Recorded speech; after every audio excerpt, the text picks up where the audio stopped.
नमस्कार दोस्तों। जैसा कि आप लोग जानते हैं कि एसएससी जीडी को लेकर के हम टोटल 10 प्रैक्टिस सेट करने वाले हैं। ये है हमारा प्रैक्टिस सेट नंबर 2। चलिए जल्दी से हम इसका सॉल्यूशन देखें। पहला क्वेश्चन है कि छात्रों के एक समूह का औसत भार 44 केजी है। 40 केजी भार वाला एक छात्र समूह छोड़ देता है और उसके स्थान पर 34 केजी भार वाला दूसरा छात्र समूह में शामिल हो जाता है। यदि समूह का नया औसत भार 43.4 केजी हो जाता है तो समूह में कितने छात्र हैं हमसे पूछा जा रहा है। देखो 40 केजी वाले को हम निकाल रहे हैं और 34 केजी वाले को ला रहे हैं, तो टोटल डेविएशन कितने का होगा? 6 का। और मेरे भाई अगर हम एवरेज में टोटल डेविएशन देखें तो पहले 44 केजी था और अब 43.4 हो जा रहा है, यानी कि 0.6 घट रहा है। यानी कि अगर हम 6 को 0.6 से भाग दें तो यहाँ पे आएगा हमारा 10, यानी कि जो नंबर ऑफ स्टूडेंट होगा वो होगा 10, ऑप्शन सी। त्रिज्या 8 सेंटीमीटर के एक शंकु को पिघलाकर 2 अर्धगोला और एक गोला बनाया जाता है। अर्धगोले और गोले की त्रिज्या बराबर है जो स्मॉल r सेंटीमीटर है। यदि शंकु की ऊंचाई भी r सेंटीमीटर है तो निम्नलिखित में से कौन सा विकल्प सत्य है? देखो जब आप शंकु को पिघलाइएगा जिसका रेडियस कैपिटल R है, तो मेरे भाई जब इसको पिघला करके आप छोटा अर्धगोला और गोला बनाइएगा जिसका त्रिज्या स्मॉल r है, तो आप यहीं से बता सकते हैं कि जो ये कैपिटल R होगा ना वो स्मॉल r से बड़ा होगा। ठीक है, क्योंकि इसी से हम पिघला करके छोटे छोटे अर्धगोला और गोला बना रहे हैं, यानी आंसर वो ऑप्शन होगा जिसमें कैपिटल आर स्मॉल आर से बड़ा होगा। और सिर्फ हमारा ऑप्शन बी ही है जिसमें कैपिटल आर स्मॉल आर से बड़ा है। जिसको बेसिक से करना है उसको करने दीजिए। तीन संख्याएं 3, 9 और 11 के अनुपात में, उनका महत्तम समापवर्तक 29 है, तो तीनों संख्याएं हमसे पूछ रहा है। देखो जो दूसरी संख्या है वो 9 का एक मल्टीपल है। अगर हम इसमें देखें तो ये दूसरी संख्या इसमें 9 का मल्टीपल नहीं है और ना ही इसमें है 9 का मल्टीपल। हमारे पास बचा ऑप्शन ए और ऑप्शन डी। जो तीसरी संख्या होगी वो 11 की मल्टीपल होगी, यानी कि इसमें जो हम तीसरी संख्या देख रहे हैं वो 320 है, जो कि 11 का मल्टीपल नहीं होगा। ये भी ऑप्शन कटेगा, बचेगा सिर्फ ऑप्शन ए। एक मिश्रण में 7:5 के अनुपात में अल्कोहल और पानी है। जब मिश्रण में 5 लीटर पानी और 6 लीटर अल्कोहल मिलाया जाता है तो परिणामी मिश्रण में अल्कोहल और पानी का अनुपात 34 और 25 हो जाता है। तो मिश्रण का प्रारंभिक मात्रा, मेरे भाई मिश्रण का प्रारंभिक मात्रा होगा कितना? 7 + 5 12 यूनिट, यानी आंसर वो ऑप्शन होगा जो 12 का एक मल्टीपल होगा। और अगर हम 12 का मल्टीपल देखें तो सिर्फ ऑप्शन सी है। 5 किलोमीटर की दौड़ में एक्स वाई जेड प्रत्येक एक समान गति से दौड़ते हुए क्रमशः स्वर्ण, रजत और कांस्य पदक प्राप्त करते हैं। एक्स वाई को 0.5 किलोमीटर से हराता है और वाई जेड को 0.5 किलोमीटर से हराता है, तो एक्स कितने मीटर से जेड को हराता है? यहाँ पे एक्स वाई और जेड है। अगर एक्स 5 दौड़ता है ना तो ये 4.5 दौड़ रहा है, और अगर वाई 5 दौड़ रहा है तो जेड 4.5 दौड़ रहा है। हमसे पूछ रहा है कि एक्स जेड को कितने दूरी से हराएगा। 5 × 5 ये 25, और यहाँ पे अगर हम देखें जेड का तो 4.5 × 4.5 यानी कि 45 का स्क्वायर कितना होगा? 20 25 मेरे भाई 20 25। ठीक है ना, 2 अंक बाद हम दशमलव बैठा देंगे। यहां से अगर हम देखें तो कितने यूनिट से आ रहा है? 4.75 यूनिट से। मेरे भाई 25 यूनिट का मान है 5000 मीटर। ठीक है ना, 5 किलोमीटर को मैंने मीटर में बदल दिया, यानी कि गुना 200। तो 4.75 को अगर हम 200 से मल्टीप्लाई कर दें तो 475 × 475 कितना होगा मेरे भाई? 950। 950 मीटर, ऑप्शन सी हमारा आंसर होगा। 2,50,000 की राशि 12% वार्षिक दर पर यदि ब्याज छमाही चक्रवृद्धि जोड़ा जाए तो कितने समय में 2,97,754 हो जाएगी? देखो सीआई के बहुत सारे ऐसे कैलकुलेटिव क्वेश्चन है जो अप्रोक्सीमेशन से ऐसे चुटकियों में हो जाते हैं। अब देखो जैसे आप मान लो कि आपने 25 का राशि इन्वेस्ट किया, ठीक है ना। अब यहाँ पे जो आपको दिख रहा है 2,97,754, इसको आप मान लो 3 लाख, यानी कि मान लो कि 25 की राशि 3 लाख यानी कि 30 हो जा रही है। कितने का ब्याज मिल रहा है मेरे भाई? 5 यूनिट का। कितने पे? 25 पे, यानी कि 1/5। 1/5 होता है 20% के अप्रोक्स में आपको क्या मिल रहा है? ब्याज मिल रहा है। अब हम ऑप्शन से देख लेंगे कि किस ऑप्शन में 20% के अप्रोक्स हमारा ब्याज मिलेगा। देखो ये 2.5 वर्ष है। अरे मेरे भाई जब हम 12%, यानी अगर हम 2.5 वर्ष में 12% के दर से साधारण ब्याज ही देखें तो 30% हो जाएगा, लेकिन हमें लाना है 20% के ही आसपास। ये तो ऐसे ही कट जाएगा। जब साधारण ब्याज ही 30% हो गया तो सीआई तो उससे भी ज्यादा होगा। आधा साल यानी कि 6 महीना, 6 महीने का तो 6% का ब्याज मिलेगा, ये भी कट गया। 3 साल, जब 2.5 साल में ज्यादा हो जा रहा है तो 3 साल में तो ऐसे ही ज्यादा हो जाएगा। बचा सिर्फ ऑप्शन बी, अप्रोक्सीमेशन इसको बोलते हैं। इस क्वेश्चन का आंसर आप हमारे देना कमेंट बॉक्स में, ये आपके लिए है होमवर्क। 100 से कम 7 के सभी धनात्मक गुणजों का योग ज्ञात कीजिए। हम क्या करेंगे कि पहले औसत निकालेंगे, ठीक है ना। 7 के जितने भी गुणज हैं उनका औसत कितना होगा?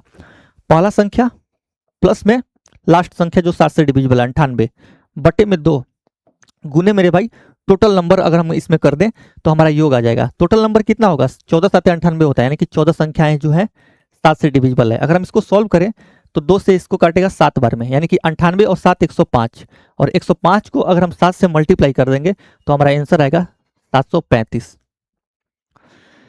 किस प्रकार की संख्याएं सह अभाज्य नहीं यानी कि कोप्राइम?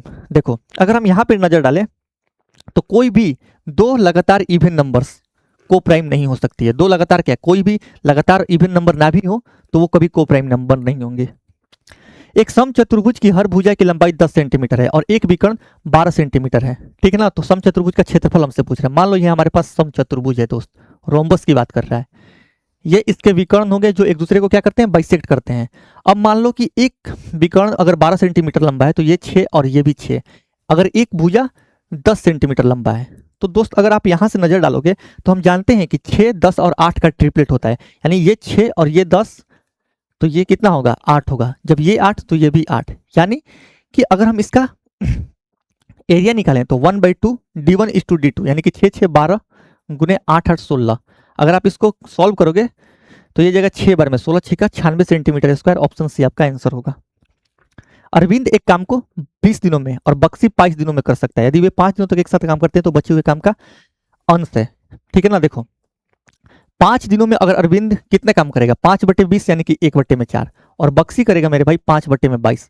जब आप सबको जोड़ोगे तो 22 से कहीं 22 और 20 42/88। 42/88 को आप लिख सकते हो 21/44, यानी कि 44 में से 21 यूनिट काम हो गया तो 44 में से हम बोल सकते हैं कि जो 23 यूनिट है ना वो काम बचा हुआ है। तो 23/44 ऑप्शन डी है। 5 मीटर त्रिज्या वाला एक वृत्ताकार स्विमिंग पूल 2 मीटर चौड़े पथ से घिरा हुआ है तो पथ का क्षेत्रफल क्या होगा पाई, यानी कि 22/7, ठीक है ना। बड़े वाले सर्कल में से हमें छोटा वाला सर्कल घटाना पड़ेगा। 5 और 2 7, 7 का स्क्वायर 49 माइनस 5 का स्क्वायर 25, ठीक है ना। 22/7 गुने मेरे भाई 49 में से 25 गया 24। जब हम इसको सॉल्व करेंगे तो ये कितने बार में जाएगा 17 के 21, 3 7 28, 3.4 के आसपास मान लो, ठीक है ना। हालांकि ये 3.4 से ज्यादा आएगा।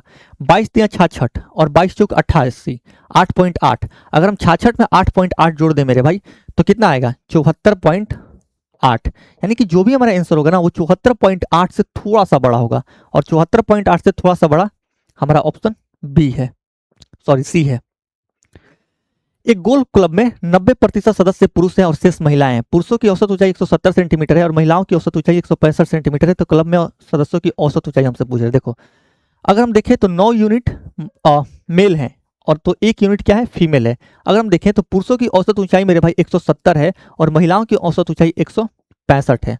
जब हम इसको सॉल्व करेंगे तो 9 और 1 10 यूनिट, और अगर हम इसमें से इसको घटा दें तो 5 यूनिट।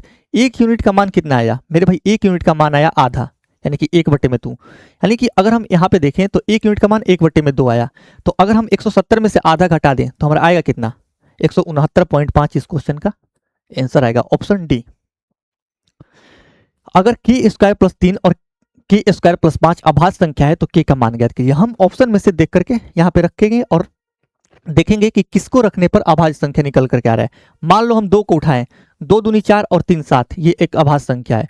2 का क्यूब किया 8 और 8 5 13, 7 और 13 दोनों अभाज्य संख्या है, यानी कि k बराबर 2 लेने पर यह हमारा सेटिस्फाइड हो जा रहा है कंडीशन।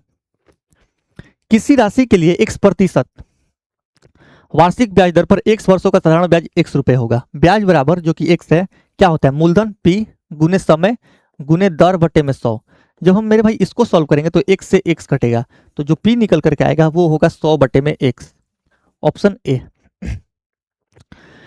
यदि दुकानदार 3 योजनाएं प्रदान करता है किस योजना में अधिकतम छूट है? देखो 20% और 5% की 2 क्रमिक छूट किसके बराबर में होगी मेरे भाई 20 + 5 25 माइनस 20 गुने 5 बटे में 100 यानी कि 1, 25 में से 1 गया 24% का छूट यहाँ पे मिल रहा है।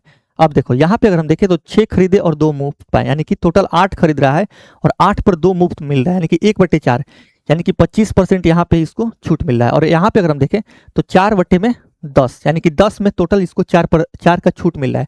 तो 4/10 यानी कि 40% का छूट यहाँ पे मिल रहा है। हमसे बोल रहा है कि किस योजना में अधिकतम छूट मिल रहा है? तीसरा योजना में, ऑप्शन सी। 7 लगातार विषम संख्याओं का औसत 63 है। इन संख्याओं में सबसे छोटी संख्या क्या होगी? मेरे भाई जो भी सबसे छोटी संख्या होगी वो 63 से तो छोटी ही होगी, और अगर हम 63 से छोटी देखें तो ऑप्शन सी कट जाएगा और 63 से छोटी ऑप्शन डी भी कट जाएगा, क्योंकि सबसे छोटी संख्या एवरेज से छोटी होती है। अब देखो चार तो संख्याएं क्या है, वो विषम है, तो ऑप्शन बी भी कट जाएगा, क्योंकि 62 एक सम संख्या है। बच्चा सिर्फ ऑप्शन ए और यही हमारा आंसर होगा।